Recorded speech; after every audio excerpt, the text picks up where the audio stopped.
I've been planning to propose to my girlfriend of 4 years. We haven't been intimate yet, since she wanted to save it for marriage.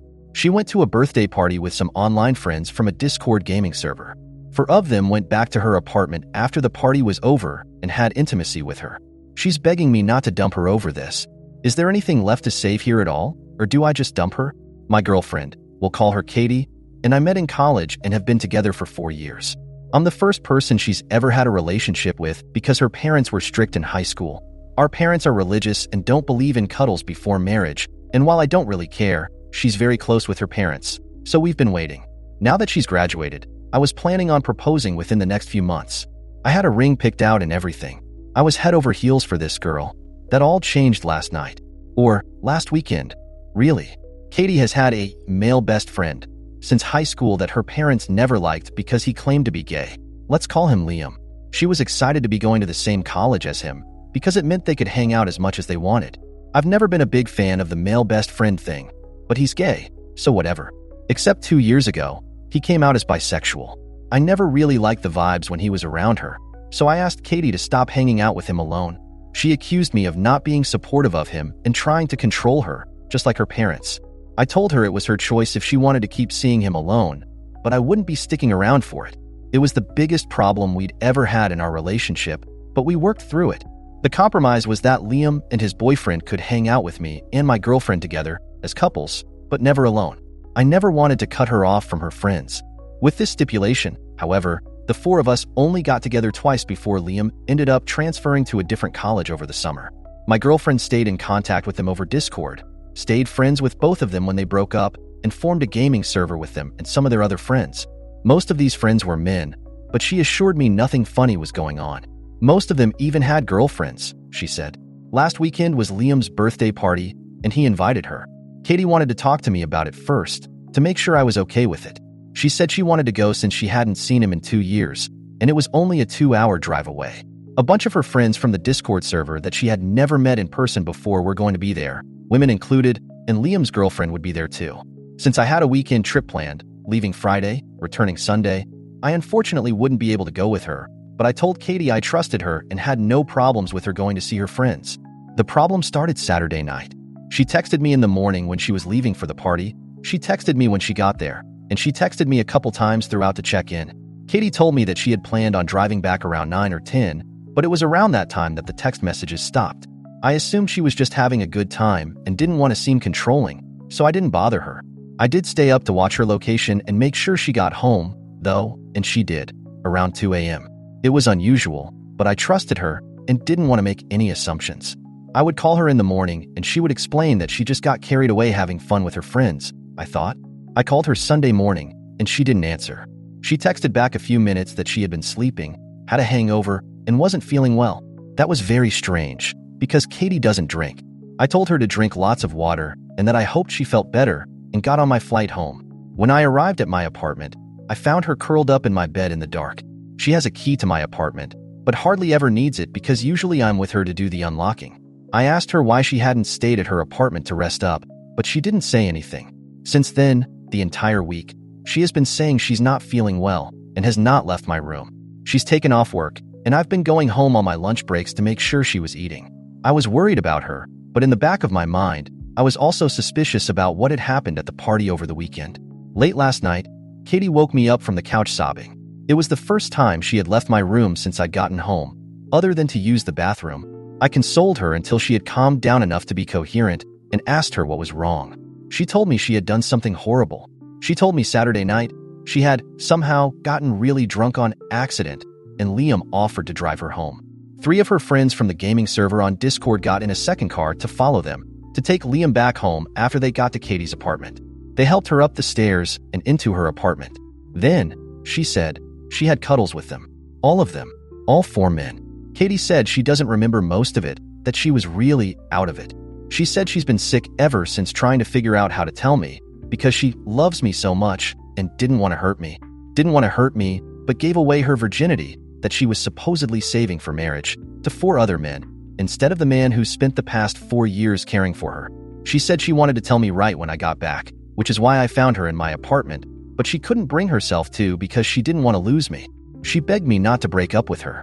I told her I needed some time to myself to think. She then begged me not to make her go back to her apartment. I didn't feel like fighting, so I just told her she could go back into my room. I could hear her crying intermittently all night. I have to admit I was brought to tears myself. I can't believe how she would throw away our whole relationship, the 4 years we've built together, over one party. I was going to propose soon. I trusted her, and now it's broken. I'm at work, and I haven't been able to focus all day.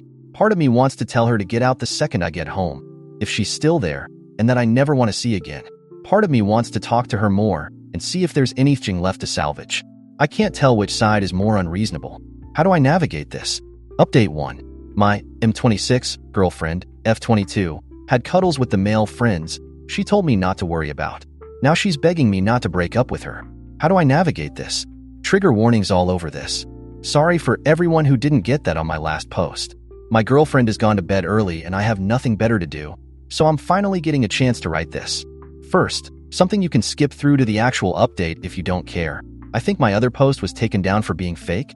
One of the biggest reasons people seemed to think it was fake was because I wasn't spending time in the comments denying every accusation. I hadn't even opened Reddit since I left work to go check on Katie. It wasn't anywhere near my top priority at the time. For some quick and easy debunking though, one moment he says he has her location and the next he's surprised she's at his apartment. I checked her location Saturday night solely to make sure she got home okay. After that, I did not check her location because I am not a stalker who tracks her every move. On iPhone, it shows your location in the text messages with that person, so he either hadn't looked at their texts at all between his flight and getting home, or it's made up. Not everyone has an iPhone like you. I do, but my girlfriend doesn't, so we use an app. And no, I don't get notifications from the app because again, I don't need to be a stalker. The random excessive details. Sorry? Like I mentioned, I had been stewing on everything since she told me what happened that night, and I just wanted to get it all out. Those were all the details I'd had floating around in my head surrounding the situation. The update is full of typos while the main text is immaculate. OP only wrote the update and the TLDR. My apologies for being a bit of a mess and in a rush after realizing my girlfriend might have been SA'd. That's my bad. I've gone back and fixed them, by the way. I had no idea my post would get hundreds of more comments after I closed Reddit that would skeptically analyze everything I wrote to the letter. There's absolutely no concern that she's gotten pregnant. No worries about STIs. Not at the time, no. I didn't even know if I was going to stay with her. Pregnancy and STIs would have been a concern if I did, but at the point of writing, I believe she had cheated on me and was leaning towards breaking up with her. No worries that she was potentially drugged and SA'd? Again, not at the time of writing. I was still reeling from what she had told me, that she had cuddles with 4 men. She didn't say anything about getting drugged or being SA'd, which was something I would have assumed she'd have mentioned. That was before I read all the comments that she may be in denial herself, which hadn't even occurred to me. So this religious girl who wanted to wait for marriage suddenly wanted a train run on her? Obviously fake. No, as it turns out, she did not want any part of what happened. For everyone who said someone in my position wouldn't have taken the time to write everything out for a post, well, look at the rest of the subreddit. If people in sticky situations didn't post about them, there wouldn't be any posts on here at all. And to everyone who suggested either it was fake or she must have been a cow for 4 men to carry her up the stairs, you can personally fudge off. Everything above was a whole load of presumptuous BS, though I do wish everything I wrote wasn't true. For the record, I only wrote all that out so people wouldn't harass me on this post, too. Here's where you can skip to if none of that pertains to you. After reading all the comments that opened my eyes to what really happened, thank you so much to everyone who helped with this, especially you /MissBean163 and you /Voslastisha. I left work a little before lunch and immediately went home to check on my girlfriend. She was as I had left her, curled up in bed and crying. The first thing I did was just go hold her, after asking for consent. I cried with her. After a while, I gently brought up what happened that night. Did she actually want any of that to happen? A lot was said, but long story short, as many of you suggested, she did not. To clear some things up, these friends that she was with at the party were not just random people she met online. They were personal friends of Liam, who she had been best friends with for 8 years. These friends, while she herself never met them in person, were people she had talked to and gamed with over the past year or so. I would hear her talking with them over the headset, and I never noticed anything strange. She's pretty shy and introverted, so I was happy for her to have friends to play with while she gamed. They weren't all men, either. From what she said, there were 4 or 5 women in the server as well. Of the people at the party, 3 of the men and 2 of the women attended. Also, there were Liam's girlfriend, a couple of other friends, and a few of their partners. All in all, there were only around 15 guests, and everyone knew each other for the most part. It was never meant to be a huge thing, just a get-together of Liam's closest friends at his house. Alcohol wasn't even supposed to be a big part of it. At the beginning of the party, a lot of them just gamed together, since they hadn't been able to in person for a while. There was no big girl/guy separation, as a lot of people at the party were LGBT+. Some people got in little groups to chat together, just general mingling, etc. About midway through the party, one of the guests poured everyone some mystery shots. Katie rejected it at first. Liam, however, urged her to, for his birthday. When everyone else heard she'd never taken a shot before, they all egged her on, too. It was just one shot. Liam insisted it would wear off well before time for her to head home, and if not, she could just wait however much longer until she felt comfortable driving. She felt like she had to. From that point, things got a little less clear. There was more hanging out. There was more alcohol. People, she wasn't sure which ones, kept handing her drinks and insisting. She didn't want to ruin Liam's party, and she knew if nothing else, he would look out for her. She didn't feel right, but Katie said she thought he would have told her if something was wrong, and he kept telling her everything was okay. She remembers feeling really sick. She remembers seeing others passed out on the couch. She remembers Liam saying he wanted to personally take her home, driving her car, to make sure she was okay. He felt bad he had let her get so fudged up, he said. She remembers one of her friends from Discord telling Liam he would follow them in his car to take Liam back after, and she remembers 2 more guys from the Discord getting in his car. She remembers Liam giving her a bottle of water in the car to help her sober up. She remembers them carrying her up the stairs to her apartment and laughing, being brought inside her apartment. I'm not going to describe any further than that. She didn't want any of what happened. Was she naive? Maybe. Did she probably miss some red flags? Make some choices she shouldn't have? Sure. Katie did not deserve that. The fault belongs with the men who did it.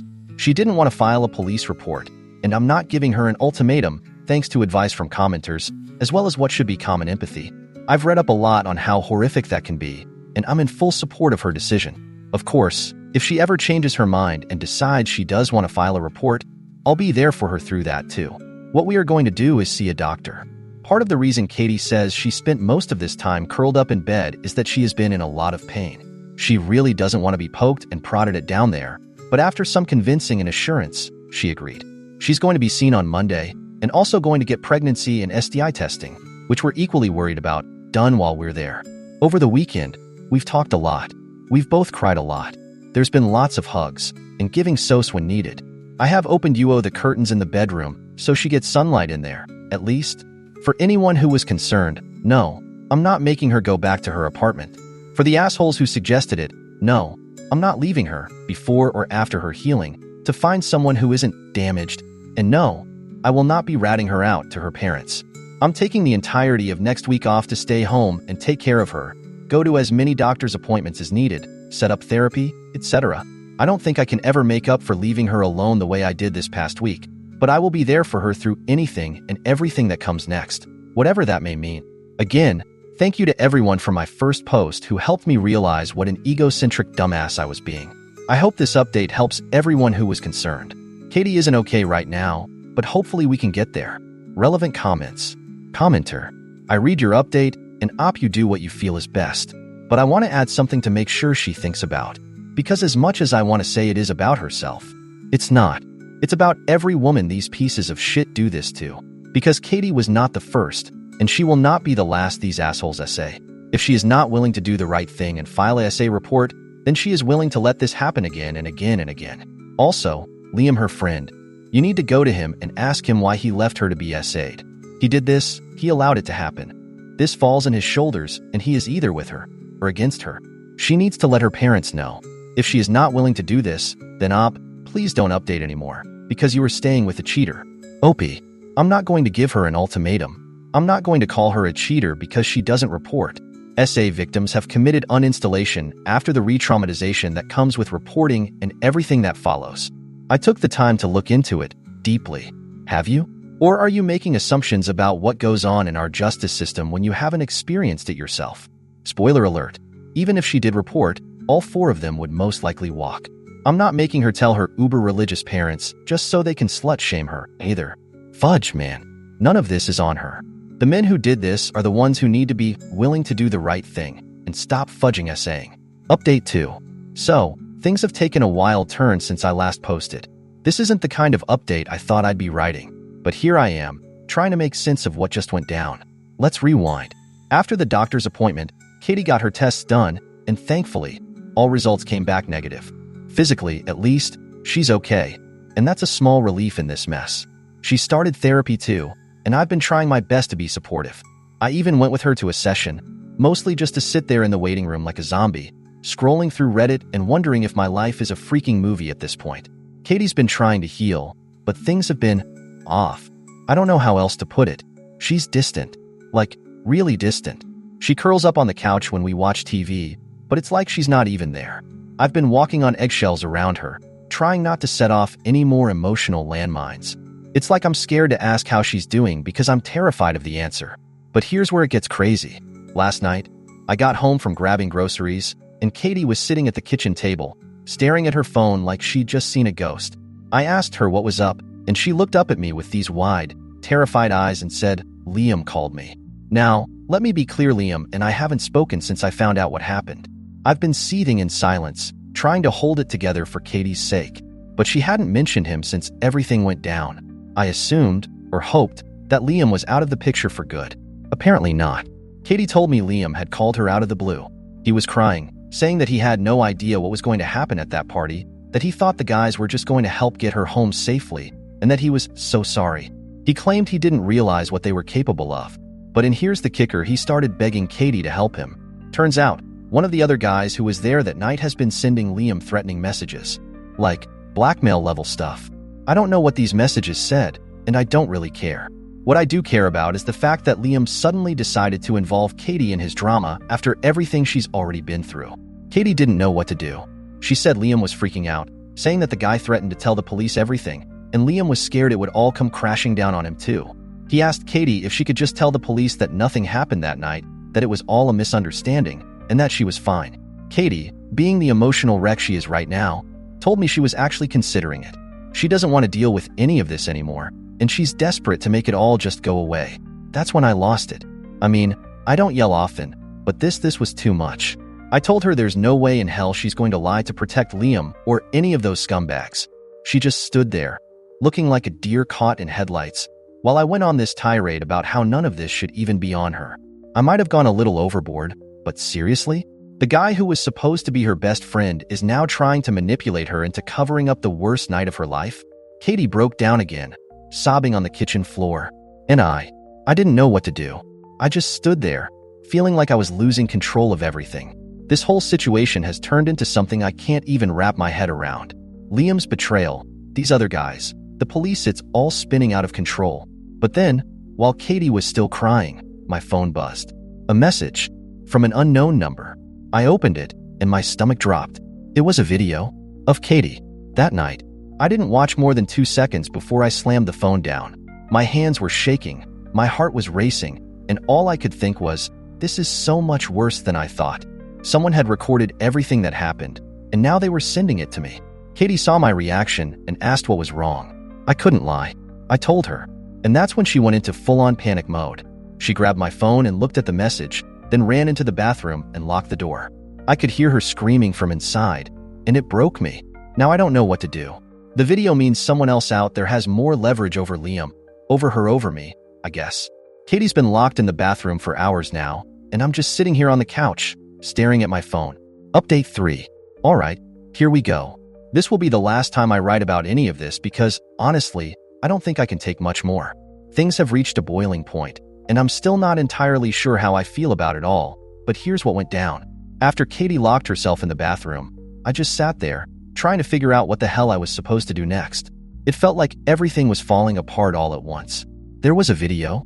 Someone out there had recorded her, used her, and was now throwing it back in our faces.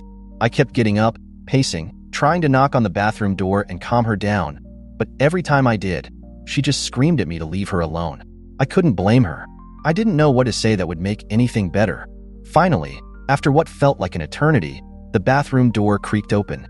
Katie stepped out, looking like a ghost, pale, trembling, her eyes red from crying. She had my phone in her hand. I thought she was going to hand it back to me, but instead, she threw it across the room, smashing it against the wall. It shattered, and for a second, All I could do was stare at the pieces scattered on the floor. I didn't even care about the phone. It was just one more thing breaking. Katie collapsed into a heap on the floor, sobbing again, and I knew right then I couldn't fix this. I couldn't fix her. I couldn't fix us. I couldn't fix anything. She needed more help than I could give her, and honestly, I was on the verge of breaking myself. But then, she said something that chilled me to my core. Through her tears, she muttered, "I have to end this. All of it." I freaked. I thought she meant something drastic, something final. I pulled her up off the floor, shaking her, begging her not to do anything crazy. I told her we'd figure it out, that I'd get her out of this, that we'd deal with it together. But then she looked at me with this dead serious expression and said, "No, I mean I'm ending it. With you. With Liam. With everyone." And then it hit me she was done. Done with the relationship. Done with the toxic friendships. Done with everything that had happened. She wasn't going to fight anymore. She wanted out. And maybe, deep down, so did I. But before I could even process what she was saying, there was a knock at the door. A loud, insistent pounding that made both of us jump. I froze, and Katie looked at me, terrified. "Who is that?" she whispered. I didn't know, but I had a sick feeling in my gut. I told her to stay in the bedroom and locked the door behind her before going to the front door. When I opened it, there were 2 police officers standing there. "Are you my name?" one of them asked. My mind was spinning. I nodded, and they told me they needed to talk to me about a report they had received. Apparently, someone had tipped them off about a certain video. They didn't give details, but they asked if I knew anything about it. At that point, I realized someone else had already gotten the cops involved. Maybe it was one of those guys trying to cover their tracks. Maybe Liam had finally cracked. Or maybe it was the person who sent the video. Whatever the case, the police had a copy. I told them everything I knew about the party, about what Katie had told me, about the video I had been sent. They took my statement, asked if Katie would be willing to talk to them, and I told them she wasn't in a good place for that right now. They said they'd need to speak to her eventually, but for now, they were just gathering information. Before they left, they said something that made my blood run cold. "We've received similar complaints about this group. You might want to reconsider your involvement with these people." That's when I knew this wasn't just some random incident. These guys, the ones who were at that party, they were serial predators. They had done this before, and they'd probably do it again. After the cops left, I went back to Katie. She was curled up on the bed, clutching a pillow, looking so small and broken. I sat next to her and told her everything the police had said. She didn't even flinch. It was like she had already known. "I'm leaving," she said softly. "I can't stay here. I can't stay with you. I need to go." It hit me like a punch to the gut, but I didn't argue. I knew she was right. She needed space. She needed time to heal. And maybe, just maybe, I did too. Katie packed a small bag that night and left. She didn't say where she was going, and I didn't ask. I watched her walk out the door, and for the first time in what felt like forever, I didn't try to stop her. I just let her go. I haven't heard from her since,